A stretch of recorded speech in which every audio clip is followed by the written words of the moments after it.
ብልህ አዛውንት የሚል ነው። በአንድ ሀገር ውስጥ እድሜያቸው ገፋ ያለ ባልና ሚስት ይኖሩ ነበር። ባልና ሚስቱ የግላቸው የሆነ መሬት የላቸውም። የሚተዳደሩት ከአንድ ባለጸጋ ላይ መሬት ተከራይተው እያረሱ ነበር። ባልየው በባህሪያቸው የዋህና ገራገር ነበሩ። ይሁን እንጂ ዋዛ ፈዛዛ አይወዱም።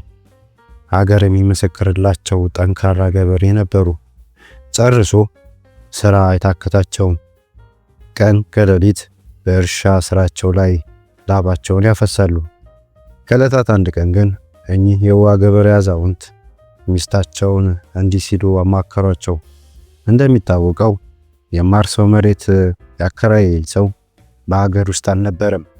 አሁን ግን ከዓመታት በኋላ ርቆ ከሄደበት መመለሱን ሰምቻለሁ።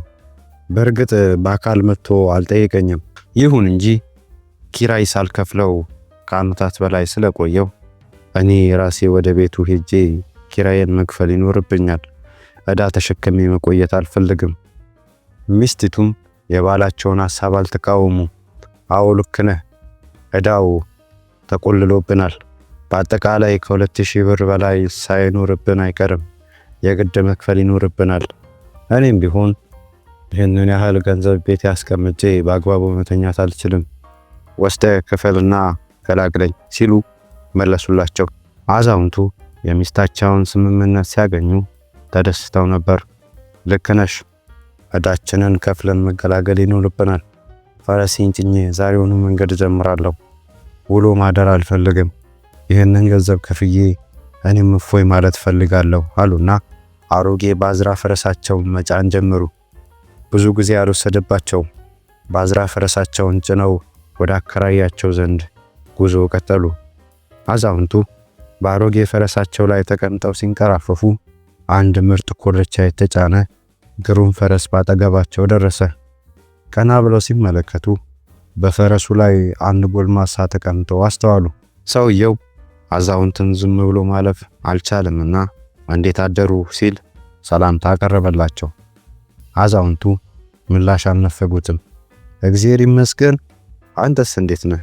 ሰላም አደርክ ሲሉ ለሰላምታ አጸፋውን መለሱ። ሰውየውም ትክ ብሎ እየተመለከታቸው ወዴት ይሄዱ ነው? ወደ ሩቅ ቦታ እየተጓዙ ይሆን ሲል ጠየቃቸው። አዛውንቱም እውነቱን ለመናገር የሆነ ርቄ አልሄድም፣ ምናልባት 3 ኪሎ ሜትር ያህል ብጓዝ ነው ሲሉ መለሱለት። ሰውየው አስከተለና መንገዶትስ ሩቅ አይደለም፣ ታዲያ በዚህ ጠዋት ወዴት እያዘገሙ ነው ሲል እንደገና ጠየቃቸው። አዛውንቱ ሊሸሽጉት አልፈለጉ። ያለብኝን ዕዳ ለመክፈል እየሄድኩ ነው። የበሬ ግንባር የምታክል መሬት ተከራይቼ እያረስኩ ነው የምኖረው። ለዚያች ትንሽ መሬት በየመንፈቁ 1000 ብር መክፈል ይኖርብኝ ነበር። ይሁን እንጂ አከራዬ ራቅ ብሎ ሄዶ ስለነበር ያለፈውን መንፈቅ ኪራይ አልከፈልኩም። በዚህ ሳቢያ ዕዳዬ አሻቅቦ 2000 ብር ያህል ደርሶብኛል። አሁን ይህንን ገንዘብ ከፍዬ ለመገላገል ወደ አከራዬ ዘንድ እያመራሁ ነው ሲሉ ነገሩት። መንገደኛው ከአዛውንቱ አፍ በሰማው ነገር በጣም ተደንቆ 2000 ብር ነው ያሉኝ? በሉ ከዚህ ደቂቃ በኋላ አፎትን ይዝጉ። ከእንግዲህ ለማንም ሰው ቢሆን ይህንን ያህል ገንዘብ መያዞትን መናገር የለቦትም። በዚህ አካባቢ በርካታ ሌቦችና ቀማኞች እንደሚኖሩ አያውቁምን? አፎትን ካልዘጉ ያለ ጥርጥር ገንዘቦ በእነዚያ ቀማኞች ይዘረፋል ሲል ደጋግሞ አስጠነቀቃቸው። አዛውንቱ ለሰውየው ማስጠንቀቂያ ቦታ የሰጡ አይመስልም። ችግር የለውም፣ ገንዘቤ እንደሆነ በኮርቻዬ ኪስ ውስጥ በጥንቃቄ ተቀምጧል፣ የሚደርስበት የለም ሲሉ ነገሩትና የቆጥ የባጡን ያወሩ አብረው ጉዟቸውን ቀጠሉ። አዛውንቱና ሰውየው ወሬያቸውን አላቆሙም። እየተጨዋወቱ ሜዳውን አቋርጠው ጥቂት እንደተጓዙ ከኋላ ጥቅጥቅ ያለ ጫካ አጠገብ ደረሱ። በዚያ ጭር ባለ ስፍራ ላይ እንደደረሱ ያ መንገደኛ በድንገት ሽጉጡን መዘዘ። ወደ አዛውንቱ ዞሩ።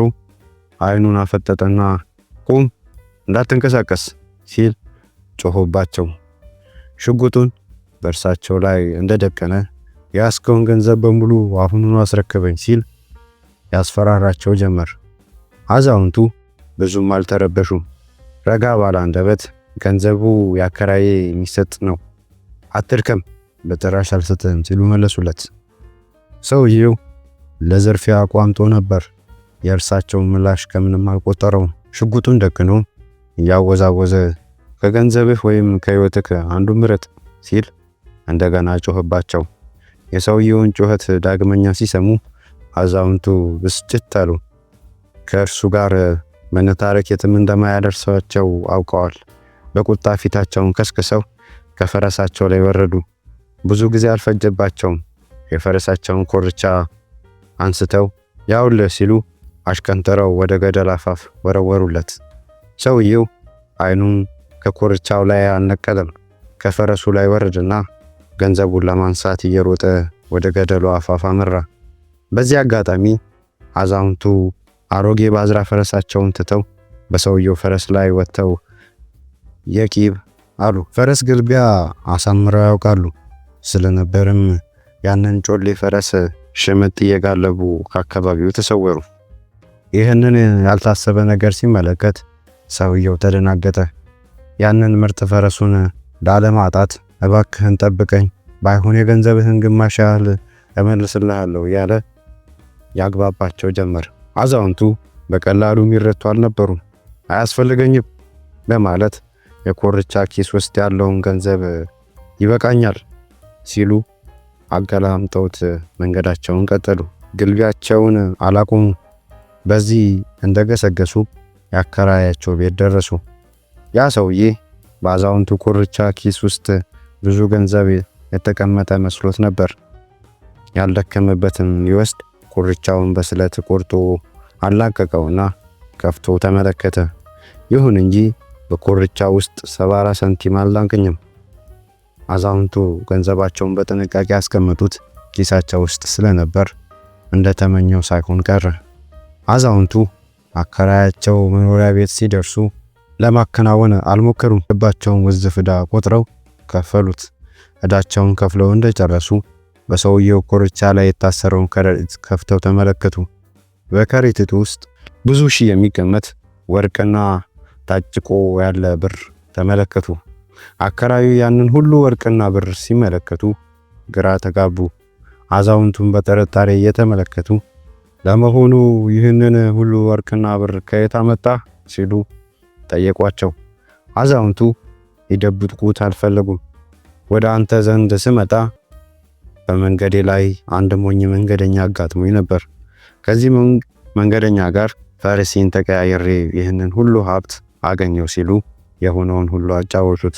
አከራዩ በሰማው ነገር ተደንቆ እርሶ ደካማ ሽማግሌ ኖት፣ ይህንን ያህል ገንዘብ ይዘው መንቀሳቀስ አይችሉምና ያሰቡት እስኪሳካሉት ድረስ እኔ ጋር ይቀመጥ ሲል መከራቸው። አዛውንቱም አታስብ፣ በእንደኔ አይነቱ ሽማግሌ ላይ ማንም እጁን የሚያነሳ አይኖርም ሲሉ ተሰናብተውት ቤታቸው ጉዟቸውን ቀጠሉ። በመንገዳቸው ላይ ያቺ አሮጌ ባዝራ ፈረሳቸው ዛፍ ላይ ታስራ አገኟት። ፈረሳቸውን ሲመለከቱ ያ ሰውዬ ፈረሴን አልወደዳትም ማለት ነው፣ ከወደዳት ደግሞ ይወስዳት ነበር።